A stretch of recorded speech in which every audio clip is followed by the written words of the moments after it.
So today I'm going to show you how you can change the complete shape of your backswing using something as simple as an alignment stick.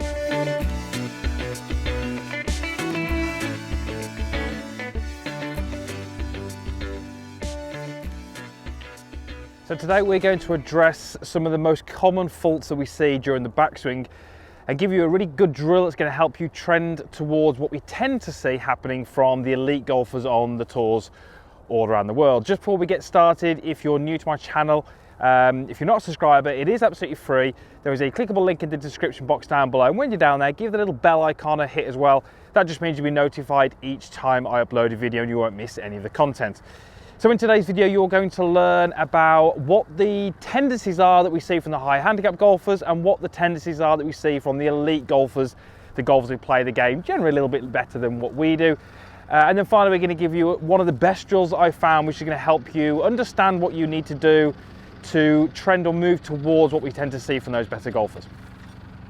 So what do we tend to see as a common trait across amateur golfers in the backswing? Well, if I took my starting position to this golf ball, we would often see a couple of things happening fairly early. We often see the golf club head getting too far behind the golfer or too far behind the hands in that early part. We often see that these golfers don't generally have enough tilt through the shoulders, so the shoulders often get a little bit too level.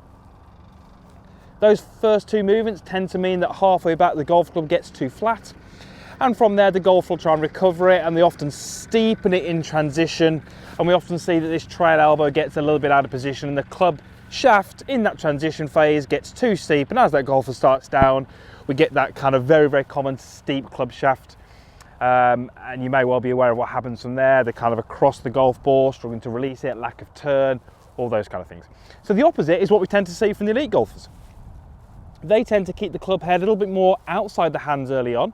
They tend to create a little bit more angle in the shoulders. They tend to have the golf club a little bit steeper in this halfway back position, and as they work up to the top, they are generally shallowing that golf club. So in transition, there is no force on that golf club being applied in a steepening fashion.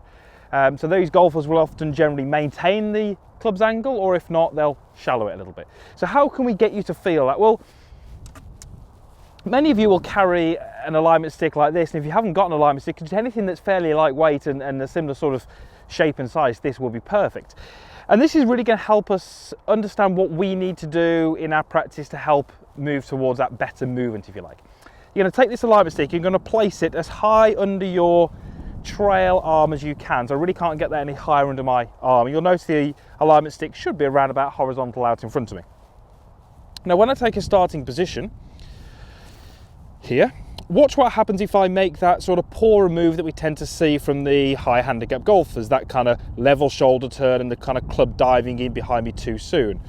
Well, what happens is we often get this alignment stick in contact with my lead arm. You can see how that is contacting me just below the elbow there, and that would happen if you kind of make this rolling move, and you can see how my lead forearm rises, my lead shoulder rises, and the club shaft gets a little bit too level.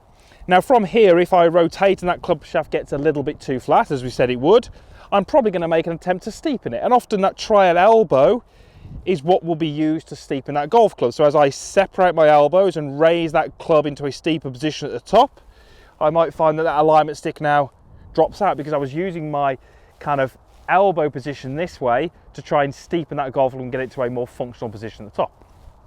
So that's what might happen if you have that tendency that we've spoken about. So what we would generally tend to see from the better golfers is as they take their starting position and they make that first move away, notice how I've got a steeper shoulder turn. The club head is a little bit different in its terms of relationship to my hand, and my lead forearm is nowhere near that alignment stick.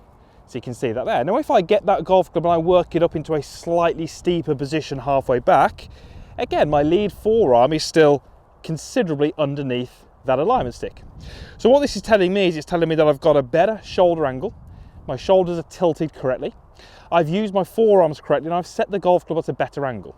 Now from here, if I try to keep the alignment stick in place, i.e. under my trail arm, and to the top, I now try to get my lead forearm to contact the alignment stick. So I'm going to try and close this gap up here a little bit. What that's going to do is that's actually going to get me to feel a little bit more like I'm laying the golf club off, and I can feel a little bit more pressure between my lead forearm and that alignment stick there. And also that's keeping my elbows better structured because I'm maintaining this alignment stick under there. So let's do that once more and do this a little bit more flow to it. So early on, we have the alignment stick under my arm. Early on, we keep that alignment stick below my lead arm with a better shoulder tilt. And then from here, as I work up to the top, I try and feel that contact. And you can see how that golf club is going from a steeper position to a more laid off position versus what we would tend to see would be this contact flat and then it raises up and the alignment stick drops off. So great feeling for anybody who, you know, really struggles with the kind of sequence of the backswing. When do they use the forearms? How do the shoulders rotate? What does the trail arm do? This drill really kind of ticks a lot of boxes and gives you a lot of feels. So I certainly wouldn't have you hit shots full speed. I would actually do them exactly as I've done in that little drill there. So we'd take a starting position to the ball. I've got this teed up with a 6-iron. We work away early. Alignment stick is away from my arm, up to the top, feel the contact. And then we can just go ahead and clip that ball down there. And that's probably only carrying in the region of 100 yards, but it's really helping me build a better idea of what my golf swing should feel like, or what those correct movements would feel like, and what I have to do personally in terms of my feels to help achieve that. And you know, a lot of practice, a lot of change is really creating drills and exercises that allow you to take ownership of your feels, what you need to do in your golf swing to help you trend towards the things that you'd like to do. This is a great drill. I use this for a lot of golfers because it really gives them some visual cues and some sensory cues as to when they're sort of delivering the golf club into some more desirable positions. So once you've done a couple of those, you could absolutely have the same sort of feels in that golf swing and see if we can create that movement but without the alignment stick in place.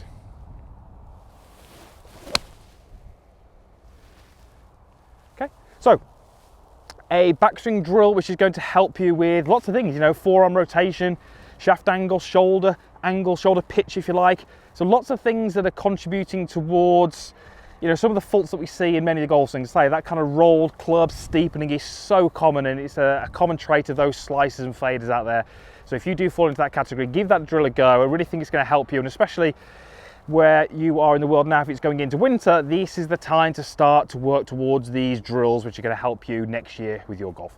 Right, thank you very much for watching. Usual stuff is down below, comments box, like button, all that kind of stuff. Leave me a comment and also share this video if you know someone who you think could benefit, because the more people that play this game, better, the more fun it is for everybody. Thank you for watching.